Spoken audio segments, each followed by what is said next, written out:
Surrounding an NFL star getting stranger. New England Patriots tight end Aaron Hernandez at the center of a homicide investigation. That is after a semi-pro football player was found dead near Hernandez's home. And today, the media hot on Hernandez's trail as he drove to the Patriots football stadium. Then, when he stopped at a gas station, reporters swarmed Hernandez. Can we just ask you about this situation? Aaron, do you have any involvement in the rest of the Can you just tell us, Aaron, can you just tell us anything? Are you involved in the murder? Your side of the story. Are you involved in the murder at all? Can you tell us anything you want to say? Can you just what happened on Monday night? Aaron? Can you just tell us what happened on Monday night? Are you being arrested? Can you just tell us? Get out of the way. Get out of the way. Be careful. Aaron, can you tell us what happened? Also today, the mother of the homicide victim, Odin Lloyd, speaking to reporters. First and foremost, I would like to thank the person that found my son. I would like to say God put him in the right place at the right time so that he could spot my son's body. And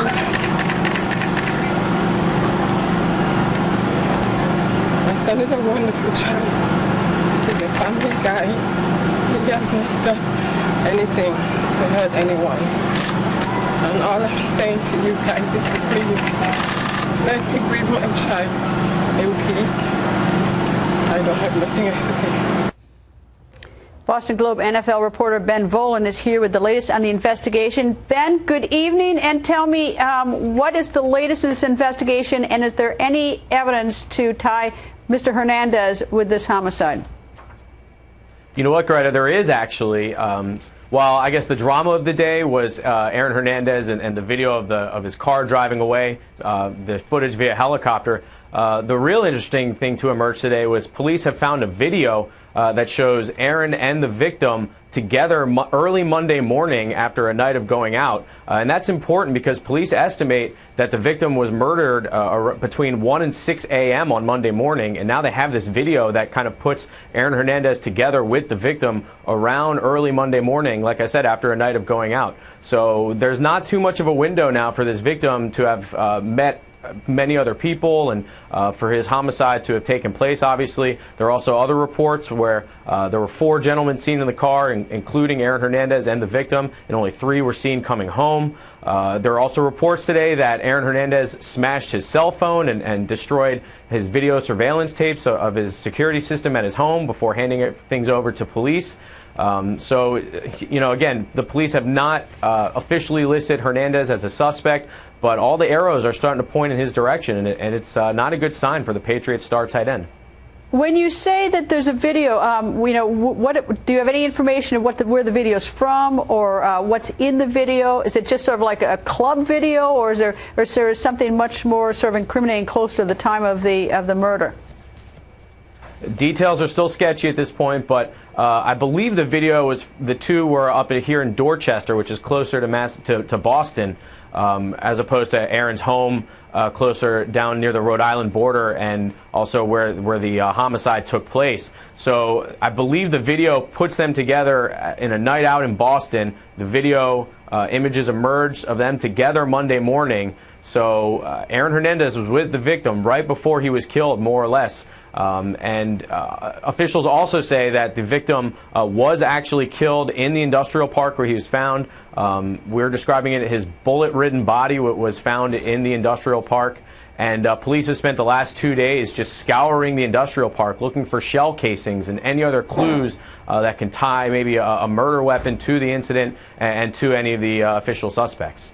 One of the things I read that it was execution style, so it was not just a single bullet to the back of the head. Is it you say that there was multiple wounds? We're writing in tomorrow's Boston Globe that his bullet-ridden body was found in the industrial park. So to me, that implies certainly more than one gunshot. I've also heard the one gunshot to the head. Of course, details are a little sketchy right now. It's all from unnamed police sources. The police officially is being very quiet about this. So it's hard to kind of sort through the facts and figure out what's true and what's just rumor at this point. But we do know that the victim was killed at this industrial park about a mile away from Hernandez's home. It happened Monday morning, and Hernandez, there's now video showing Hernandez with the victim early Monday morning. One quick question, is he cooperating with the police or not? Actually, he's not. We're reporting in the Boston Globe that for the past 2 days, Hernandez has not been cooperating. Like I said, he smashed his cell phone and is destroying his surveillance tapes from his home security system. Also, there are reports that he brought in a cleaning crew to his house on Monday during the day. And he's doing everything he needs to do within the letter of the law, but he's not officially cooperating with the investigation as of now.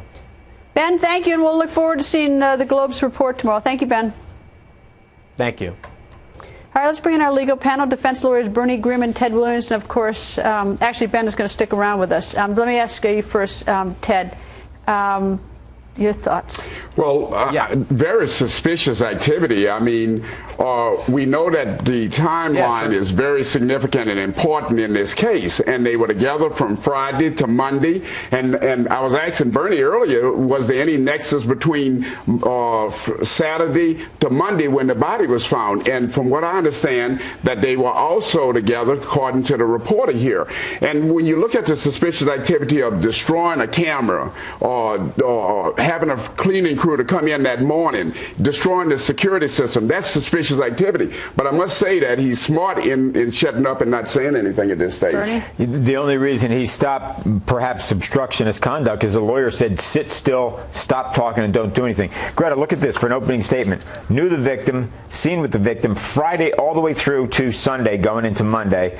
He has 3 rental cars. One's found on the scene, one's dropped off in a hurry, and then one was seen leaving his home and got pinned in by the police. As Ted said, security system, cell phone, cleaning crew. I mean, this guy likes to live on the edge, not to mention we haven't even got into all this other gunplay that he's alleged to be involved in. Let's ask Ben that. Ben, there's also a civil suit, isn't there, involving another matter which is totally unrelated to this? There's actually 2 other incidents unrelated to this with guns that Hernandez is kind of tied to. Absolutely, there's been a new lawsuit filed down in South Florida. A man alleges that Aaron Hernandez either purposely or negligently fired a firearm that struck the man in the face and shattered his eye and has permanently disfigured him and ruined his vision. He's suing Hernandez for $100,000, also alleging that Hernandez did not have a license for the gun, which could be another headache for him. And back when he was a freshman at the University of Florida in 2007, he was questioned in relation to another shooting. No charges were ever filed. Nothing ever came of it for Hernandez, but clearly a pattern is emerging of him hanging out with the wrong people and having a lot of gun incidents. Panel, if you all just stay with us, we're going to take a quick break. Coming up.